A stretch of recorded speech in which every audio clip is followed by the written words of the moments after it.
अस्सलाम वालेकुम। आज की वीडियो बहुत ही इम्पोर्टेंट और बहुत ही कॉन्फिडेंशियल टॉपिक पे है। अगर आपके बच्चे हैं तो आप ये वीडियो सुनिएगा, और अगर आपके बच्चे 18 साल से कम उम्र है तो मैं ये रिकमेंड करता हूँ कि इस वीडियो का एक एक जो वर्ड है उसमें सुनिएगा। इस वीडियो में मैं पहले एक डॉक्यूमेंट्री दिखाऊंगा, उसके बाद मैंने जो रियल जो 5 डिफरेंट फैमिलीज़ हैं उनकी स्टोरी देखी, जिनके बच्चे जो हैं वो ले लिए गए चाइल्ड प्रोटेक्शन डिपार्टमेंट की तरफ से अमेरिका में, और उनमें से 5 में से 4 ऐसी फैमिली है जिनके बच्चे आज तक वापस नहीं मिले, लेकिन एक फैमिली ऐसी है जिनके बच्चे उनको वापस मिल गए। तो मैं इस स्टोरीज़ में जो है ना 2 को मैंने सेलेक्ट किया है जो मैं इंसिडेंट बताऊंगा, लेकिन ये 2 नहीं है।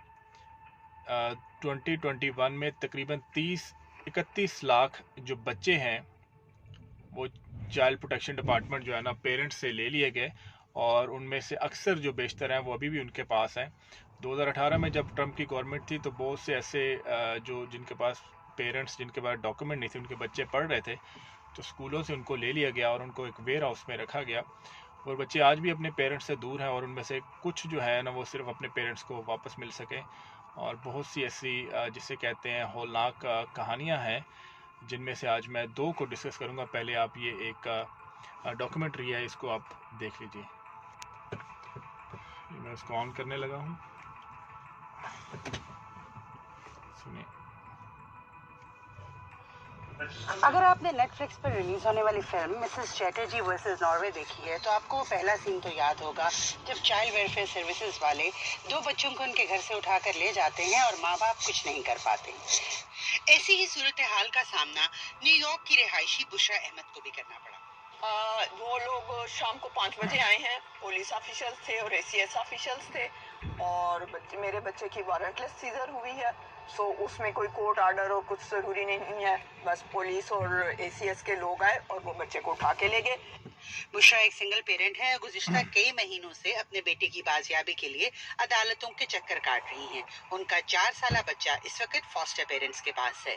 चलिए एक और कहानी आपको सुनाते हैं, जहां रियासत मैसाचुसेट्स में रहने वाले एक अमरीकी जोड़े सारा और जाशुआ के घर से आधी रात को पुलिस के हमरा आने वाले चाइल्ड वेलफेयर वर्कर्स किसी कोर्ट ऑर्डर के बगैर इनके बच्चों को उठा कर ले गए।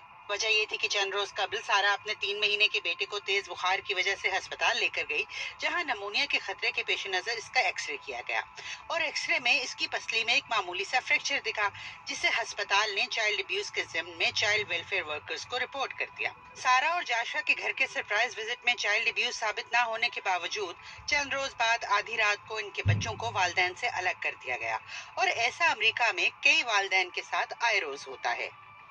हमने कहा ये कानूनी नहीं हो सकता। हमने उन्हें चले जाने को कहा। आप कागजी कार्रवाई के बगैर, वारंट के बगैर और सबूत के बगैर यहाँ नहीं हो सकते। आप हमारे बच्चों को ले जाने के लिए नहीं आ सकते। Department of health and human services की चाइल्ड एंड फैमिली एडमिनिस्ट्रेशन की हालिया रिपोर्ट के मुताबिक 2021 में अमेरिका में 30 लाख बच्चे चाइल्ड वेलफेयर एजेंसियों की निगरानी में आए। 30 लाख बच्चों में से कई फॉस्टर केयर यानी दीगर आर्थिक रिहाइशगाहों में मुंतकिल कर दिए जाते हैं। ये फॉस्टर होम्स इन बच्चों के रिश्तेदारों का घर, कोई गैर फैमिली या ग्रुप होम भी हो सकता है। यहाँ पर ऐसे अफराद भी मौजूद हैं जिन्होंने बाकायदा फॉस्टर केयर पेरेंटिंग की सर्टिफिकेशन ले रखी होती है। इमरजेंसी की सूरत में रियासत बच्चों को इनकी केयर में दे देती है, जिसके एवज इनको माकूल मुआवजा भी दिया जाता है। चाइल्ड वेलफेयर सर्विसेज के नाक़िदीन इस सिलसिले में भी तहफ़्फ़ुज़ात रखते हैं। बच्चों को उनके अहले खाना से अलग करने के लिए पैसा किस तरह खर्च किया जाता है, इसमें एक तरगीब है। जब वो महसूस करते हैं कि किसी खानदान या बच्चे को मदद की जरूरत है, ये रकम सिर्फ उस सूरत में दी जाती है जब खानदान को अलग कर दिया जाता है, और ये पूरे अमेरिका में CPS के साथ सबसे बड़ा मसला है। मेरे ख्याल में अवाम को इस बात का एहसास नहीं है कि हम ये फैसले खुद नहीं करते। चाइल्ड प्रोटेक्शन एजेंसियों को अदालत पर भरोसा करना पड़ता है, उन्हें अदालती निज़ाम पर बहुत ज्यादा इन्हिसार करना पड़ता है। 3 महीने की जद्दोजहद के बाद सारा और जाशुआ को अपने बच्चे वापस मिल गए, मगर उन्होंने पैसिफिक लीगल फाउंडेशन नामी इदारे के साथ मिलकर सोशल वर्कर्स और पुलिस अफसरान के खिलाफ एक केस लड़ने का फैसला किया। मेरे ख्याल में हमारे मामले के बारे में मुनफरिद बात यह है कि निज़ाम में लोगों की अक्सरियत गुर्बत में मुब्तला हैं। ऐसे लोग हैं जो हमारे पास मौजूद समाजी सरमाए से महरूम हैं, और इसकी वजह से हम जहां मुमकिन हो वहां तब्दीलियां लाने की हकीकी जिम्मेदारी महसूस करते हैं। उन्हें फाइलों का पेट भरना है और उन्हें विक्टिम्स चाहिए, and they choose who is weak, और वीक में फिर आपके इमिग्रेंट्स और लो इनकम लोग और वो सब कुछ आते हैं। आपने ये एक डॉक्यूमेंट्री सुनी है, और इसमें जो है ना आपने सुन लिया कि तकरीबन 30 लाख जो है ना इस तरह के 2021 में बच्चे जो है ना वो ले लिए गए। ये 2021 की फिगर है। इसके बाद 2022 और 2023 इसमें भी जो बच्चों की तादाद है वो मिलियंस में है। मैं इनमें से 2 स्टोरीज जो मैंने अपनी आंखों से देखी, अदालत का सिस्टम मैंने देखा, तो वो मैं जो है ना डॉक्यूमेंट करने लगा हूँ। ये बेसिकली कॉन्फिडेंशियल्स होती हैं। कॉन्फिडेंशियल का मतलब है अगर इस तरह का केस किसी के साथ यहाँ पे है, आपके साथ वाले घर में भी है, तो ये नहीं पता चल पाएगा। उसकी वजह यह है कि अगर आप यहाँ पे खड़े होते हैं तो आप पुलिस से जाके पूछते हैं तो पुलिस साफ कहती है it's none of your business, it's not your business. और बिलफर्ज पुलिस वाकिफ़ है, ये किसी बंदे की वाकिफ़ है, वो उसको बता देती है। और फिर ये जिसके मुतालिक ये स्टोरी है, तो जब उसको पता लगे तो वो यहाँ पे जब केस कर देते हैं, तो इस तरह की जो प्राइवेसी लीक और इस तरह की चीज़ें, तो अच्छा खासा हर्जाना भरना पड़ता है। यहाँ पे डॉक्टर अगर अपनी जो मेडिकल जो किसी की कंडीशन है, रिपोर्ट है उसकी, दिमागी या कोई भी हालत, फ़िज़िकल हेल्थ की वटएवर, वो अगर किसी और को बता दे तो उस पे भी जो डॉक्टरों को अच्छा खासा हर्जाना भरना पड़ता है और उन पे अच्छा खासा उस पर केस हो जाता है। तो पहली स्टोरी मैं जो आपको सुनाता हूँ वो है, मैंने उस दिन ऊबर की, और ऊबर में जो है ना जो एक फैमिली बैठी, वो उनका ताल्लुक इंडिया से था, इमिग्रेशन पे थे। तो मुझे कहते अपनी बच्ची से मिल के आ रहे हैं। तो मेरे माइंड में फौरी तौर पे क्वेश्चन आया कि वाइफ तो इनके पास बैठी है, सेपरेशन होती तो बच्ची इनके पास होती। तो मैंने पूछ लिया, तो उन्होंने कहने लगे फोस्टर केयर में हमारी बच्ची है, तो उनसे मिल के आएंगे। 4 साल हो गए हमें हमारी बच्ची वापस नहीं मिल रही। 4 साल पहले ना हमारी जो बच्ची है वो घास काटने वाली मशीन पड़ी थी, उस मशीन में उसका हाथ आ गया, फिंगर आ गई, तो फिंगर पे अच्छा खासा उसको ज़ख़म आया। डॉक्टर के पास लेके गए, तो डॉक्टर ने जो है ना जो अपना ट्रीटमेंट वगैरह किया, वो देखा। तो उसके बाद जब हम उसको घर लेके आए पट्टी करके, तो अगले दिन क्या हुआ कि हमारे पास वो CPS वाले आ गए दरवाजे पे। उन्होंने कहा कि हमें जो है ना बच्ची के मुतालिक इन्फॉर्मेशन चाहिए, डॉक्टरों ने हमें बताया है ये। वो कहते कि हमने तो उस तरह से करने की कोशिश की, लेकिन वो कहते घर में ये भी है वो भी है। उन्होंने आके पिक्चर बनाई, चीज़ें बनाई। फिर उसके बाद जब 2-3 दफ़ा ऐसे हुआ, उसके बाद फिर एक दिन पुलिस के साथ आए और वो ले गए। वो कह रहे हैं बच्ची यहाँ पे सेफ़ नहीं है, कि आप जो है ना केयरलेस हैं, वटएवर जो बना के कहते वो दिन है। उसके बाद अदालत में ले गए, और वो दिन है और आज का दिन है, हम बच्ची को फोस्टर केयर में मिलने जाते हैं। उनको वो कहती है, पेरेंट्स कहती है, मॉम डैड कहती है, और हमें जो है ना वो चुप हो जाती है, हालांकि we are the real parents.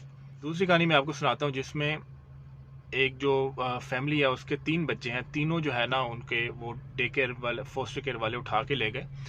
शाम के वक्त ना मैं अपने घर के पास ज़रा जो पास पार्क है वहाँ पे मैं गया, तो वहाँ पे एक बंदा मुझे मिला जो तकरीबन जो है 45 की एज के पास होगा। तो वो बैठे हुए थे और उनकी आंखों से पानी आ रहा था। मैं चला गया आगे। जब मैं आगे गया तो वो मेरे पीछे आ गए। मेरे पीछे आते हुए मुझे कहते कि क्या आप मेरी गवाही दे सकते हैं? तो मेरे लिए बड़ा शॉकिंग था। मैंने कहा गवाही को पुलिस का चक्कर क्या है? तो मैंने थोड़ा सा पूछना चाहा। वो कहते कि मेरे ना 3 बच्चे हैं, तीनों बच्चों को ना गवर्नमेंट उठा के ले गई है। मुझे आपकी हेल्प चाहिए, थोड़ी सी मेरी इंग्लिश का भी मसला है और मुझे जो है ना थोड़ी हेल्प चाहिए आपकी, तो क्या आप कर सकते हैं? दिनों के बाद हमने अदालत में जाना है, तो अदालत में आपने मेरे साथ अगर जा सकते हैं थोड़ी विटनेस दे दें, और जो है ना मुझे इंग्लिश का जो मसला है उसमें इंग्लिश में थोड़ी सी हेल्प आउट कर दें। वो कहते हैं कि यार ऐसे हुआ कि किसी ने कंप्लेन कर दी हमारे बच्चों की, हमारे साथ वाले मुखालिफ थे या वो पता नहीं कौन थे, उन्होंने जो कंप्लेन कर दी, वो चाइल्ड प्रोटेक्शन वाले हमारे घर आ गए। वो कहते हैं आप बच्चों के साथ ऐसे कर रहे हैं, शाउट कर रहे हैं, चिल्ला रहे हैं, ये है वो है। और उन्होंने जो है वो चेक किया, उन्होंने मेरी वाइफ को चेक किया। वो कुदरती तौर पे डॉक्टरों ने जो थोड़ा सा देखा या किया, उसको इस तरह का केस आ गया कि उन्होंने कहा कि इसको जो है ना ये यहाँ पे डिप्रेशन तो आम होता है हर किसी को, कहते डिप्रेशन है तो बच्चे इसके साथ ना रहें। तो वो फिर चाइल्ड प्रोटेक्शन डिपार्टमेंट वाले होते हैं, वो घर आके उन्होंने चक्कर लगाना शुरू कर दिया। तो उन्होंने कंडीशन ये लगाई कि इसके साथ कोई ना कोई होना चाहिए, चाहे इसके फादर हों या कोई और। अब यहाँ पे कौन रहता है? 1 मंथ, 2 मंथ, 3 मंथ इसको करते हुए कहते तकरीबन 11 मंथ हमारे घर में वो आते रहे, मुख्तलिफ डेट्स में मुख्तलिफ बना के। और वो कहते थे कि जब तक डॉक्टर नहीं लिख के देंगे तो हम जो है ना क्लियर नहीं कर सकते। डॉक्टर कि मैं आप काम कर लूँ, उन्होंने कहा कि ठीक है आप काम कर लें, लेकिन इसके साथ किसी और को ना छोड़ के जाएं, चाहे आप नेबर ही कह लें या कोई कह लें। तो फिर तो हुआ ये कि वो फिर पुलिस के साथ आए, बच्चे उठा के ले गए। वो कहता है कि अब जो है ना बच्चे वो चले गए मेरे साथ, आप अदालत में चलें। और अदालत में जाके ना थोड़ा सा गवाही दे देना। 15 एक लोग थे जिसमें जज बैठा था, फिर इसमें वकील होते हैं। एक वकील जो इदारा है चाइल्ड प्रोटेक्शन डिपार्टमेंट उसकी तरफ से होता है, एक दो वकील जो होते हैं ये पब्लिक डिफेंडर होता है। पब्लिक डिफेंडर ये फ्री में होते हैं, ये बेसिकली न्यूली वकील नए वकील बन रहे होते हैं और इनको जो है ना केसेस चाहिए होते हैं ताकि ये ना अपनी प्रोफाइल को बिल्ड अप कर सकें। तो वो पब्लिक डिफेंडर थे और वो उधर से थे। अब वो उन्होंने केस देखा पब्लिक डिफेंडर ने, उन्होंने कहा कि यू विल लूज, आपके बच्चे तो आप ये नहीं देंगे और आप जो है ना ऐसा करें डॉक्टर से लिखवा के लाएं, वो ना करें, जज के सामने पेश ना हो, क्योंकि वो लिख देगा तो यहाँ पे कौन है जो अदालत से लड़े, पुलिस से लड़े।